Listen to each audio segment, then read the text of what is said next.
This is the Seven Figure Standard Podcast, hosted by Arash Vasugi and Mikey Stiller, with mindset and strategies to help you break through and create personal freedom.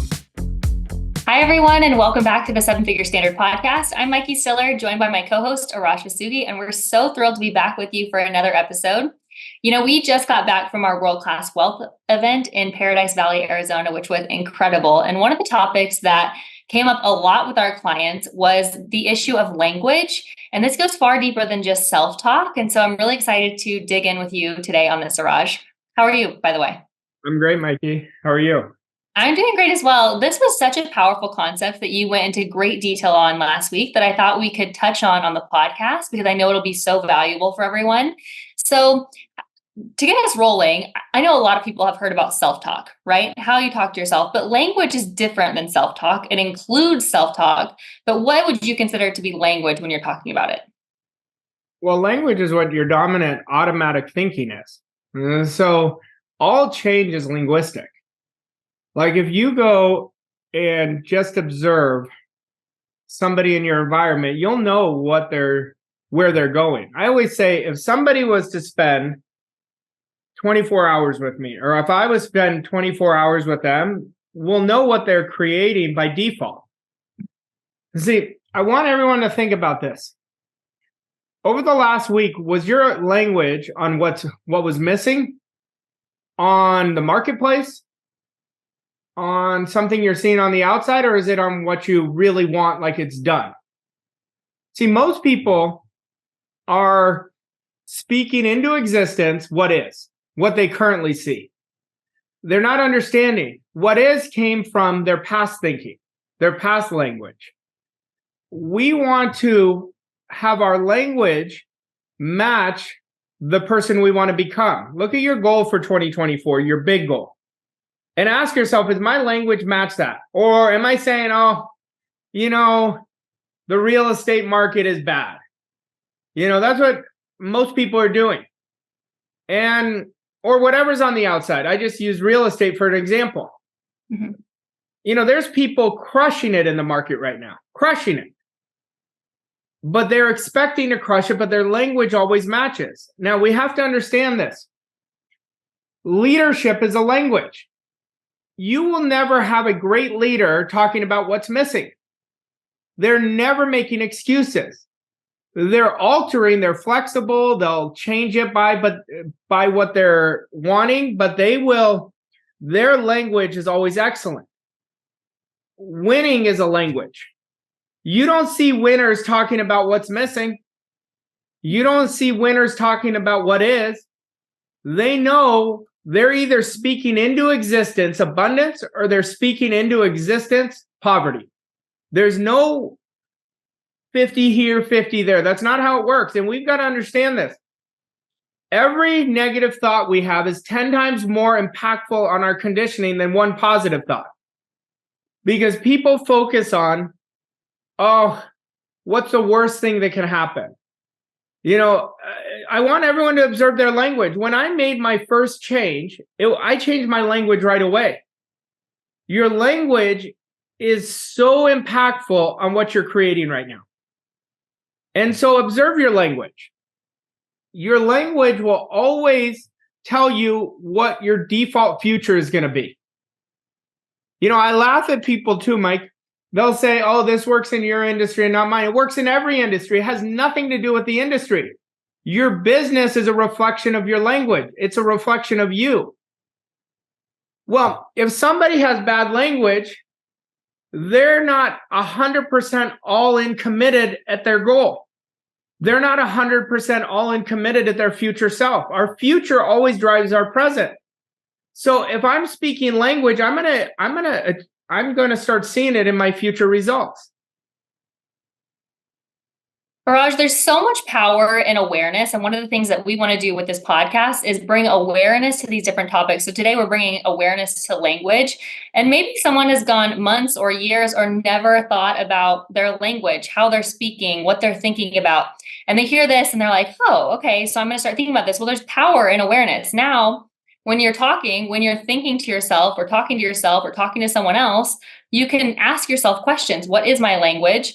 But there's a difference between when you're goal setting or when you are consciously making an effort to have pure language, like this is my goal, this is what I'm going after, I'm motivated, here's where I'm at.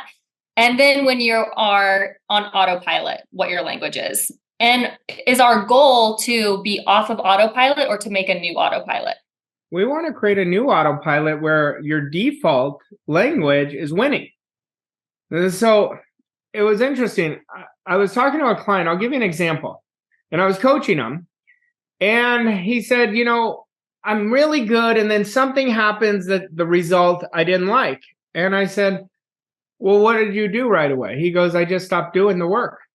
I started focusing on what wasn't working. And I said, but did you realize that situation didn't come from what you did today? It was a reflection of your beliefs, your language from the past. Expectation is a language. What are you expecting? We don't get what we want. We get what we expect because our expectation controls our behavior. Now, the language you use right now is reflecting what you're creating in the future. So whenever I see somebody complaining, I don't stay on the phone with them. I will not be in their environment because I know how damaging it is, because I don't want them to project in my conditioning what I don't want. Yet most people take in other people's language. Yeah, I didn't get off to a great January. Or you'll see somebody winning, whether they got off to a great January or not, they say, I'm doing amazing. See, we've got to understand the power of this, because what got you here is not going to get you there. And we want to get in upgrade mode with everything we're doing. And I'm going to be very direct and honest with you right now that you have to take extreme ownership of your results. The results are never coming to you. They're coming from you. They're coming from your conditioning. They're coming from your language. They're coming from your actions. What do you think creates your actions? Your behaviors are a reflection of your mindset, what you're putting out. Everything is coming from us, not to us. Yet, if we're falling victim in our language, is your language one of victimhood? And if it is, I want to course correct you right now and tell you you're sabotaging the hell out of yourself. No one's going to feel sorry for you. It's never the market. It's always what is inside of us. And we have to understand this. And it's never, this business is doing well this time of year. In any business, it's how the person is doing things in a certain way. And how are you talking? Like if I was watching your talk right now, would I correct it? There was a great client of ours in one of our programs, and she said, the other day, she said, I've always been a great goal setter. And I said, I want you to change that language. I want you to be a great goal achiever. She's like, I'm that too. And she's like, I got to change that language. Like, I'm not interested in goal setting. I'm interested in goal achieving. The minute I set a goal, it is done in my mind. I accept it. And now all my language, all my actions come from that person who would have already achieved that goal. See, we've got to understand how important it is. We are speaking to ourselves all day long. Now, if you watch what you were speaking into existence, you'll be aware of why you're getting the results you're getting. You'll be aware why you have high energy, low energy. Your language always is the starting point of change. And if you're not sure what your language is, then you always say results never lie. The results always tell the truth. And so a lot of times people may have a tendency to look at their results, and if they haven't achieved that goal that they set, or if they're not quite what they want to be, they want to feel bad about it.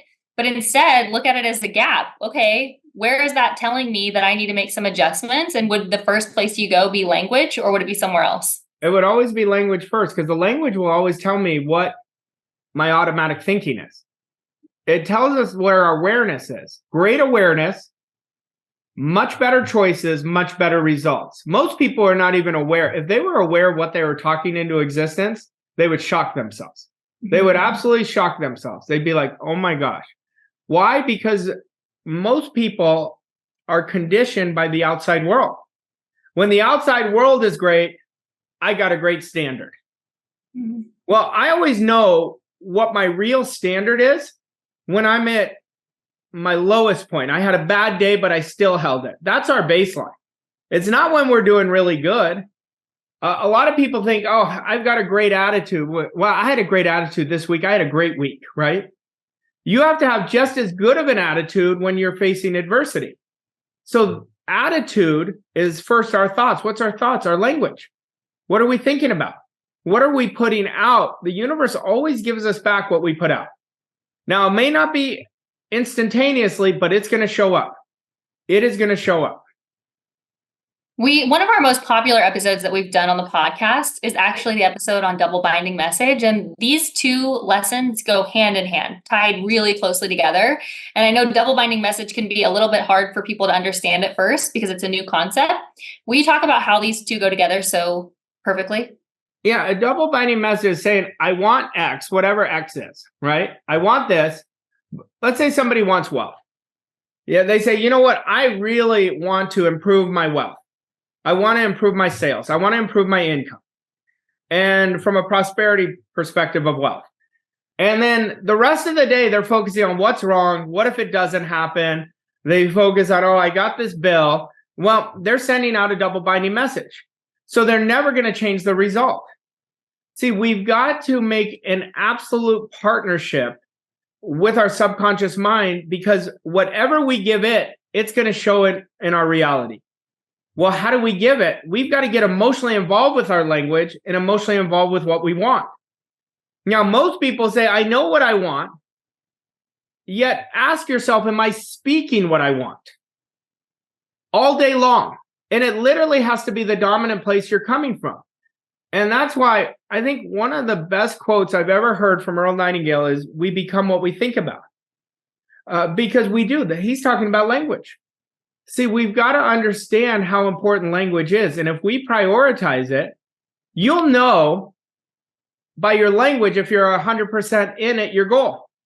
You'll know with your language if you're 50% in at your goal. If you're honest with yourself, self-honesty is crucial for success.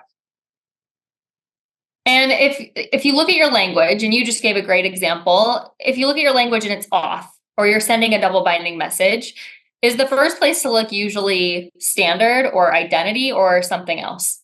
No, the first place is to look is you're not disciplining your thinking. That's the first place. You're not practicing accepting and rejecting ideas. And you want to accept ideas from your future self. What would your future self's language be? Would it be this language? No, I reject it. Would it be this language? Yes, I accept it. And you keep building momentum by having small wins in your language. Let's say somebody is struggling with language. They're like constantly letting the outside control them. They've got to become a master at accepting and rejecting ideas. And they're not going to see the results right away. You're going to have to practice delayed gratification, where you keep putting good out. You keep planting good seeds, good thoughts over and over and over again with this knowingness. As somebody changes their language, they're going to change their belief in what's possible because they're rewiring themselves. And most people are not waking up saying, I really want to lose, but they're losing because they're not in control. They are not in control. They are so emotionally undisciplined. And we have to create emotional discipline where we refuse to let anything on the outside dictate our language.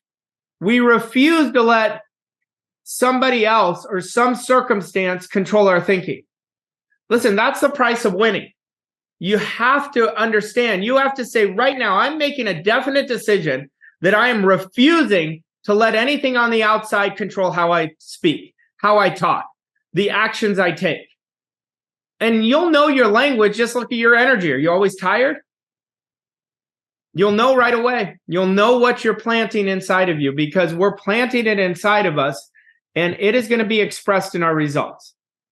This is so good, Araj. All right, let's get into an action step for everybody. So how can they implement changes to their language? I want you to observe yourself for 24 hours. Don't even think about it. Just observe it. At the end of the day, say, was my language congruent with my goal? And then say, when was I triggered? Did I get a phone call that triggered me? What did I allow trigger me? You have to be aware that whatever's happening in our world today is not a reflection of today. It's a reflection of our past. It could have been 30 days ago. It could have been 6 weeks ago. Then you can go back and say, oh, isn't this interesting? Isn't this interesting? What was I thinking back then? So you could get to the cause of it. We have to get to the cause. The cause starts within us, but it starts with our language, because nobody can get me to have a language that I don't want unless I allow it. So we've got to start taking control of our language. That demands us to start thinking from the end. Most people are thinking to the end. I want you to think right now and match your language from how you would speak had you achieved that goal. Perfect. Arose, thank you so much. This is an extremely powerful lesson. It's a shorty, so you can listen to it over and over again. Arose often recommends that you listen to things 4 times. Really quickly before I end, though, why do you recommend 4 times? Because repetition is the key to learning. And learning is not just listening to it, it's applying it, doing it. If you don't work the ideas don't work. So you have to do the work. The work is in the execution. And the first time you'll listen to it, you'll be like, oh, that was good. I picked up 30%, maybe 40%. Then the next time you're like, I didn't even hear that. I picked up 20%. And then the next time, another 20%. By the 4th time, you're going to really get it. And remember, there's a great quote by Aristotle. We become what we repeatedly do. Now think about this for language. We become what we repeatedly tell ourselves. What is the story you're telling yourself? Your story always creates your identity. Your identity always creates your results. Change your language. So good. All right. I hope you all loved this episode. I think that it was exceptional.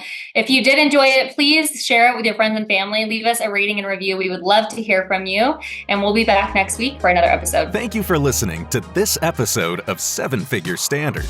We hope you found the insights and strategies helpful on your journey to success. If you enjoyed this episode, please leave us a rating and review on your favorite podcast platform to help us reach more people like you. To learn more about Arash and Mikey and how Voss Coach & Co. can help you achieve your goals and reach new levels of success, visit vosscoachandco.com. Thank you again for listening, and we'll see you on the next episode of 7-Figure Standard.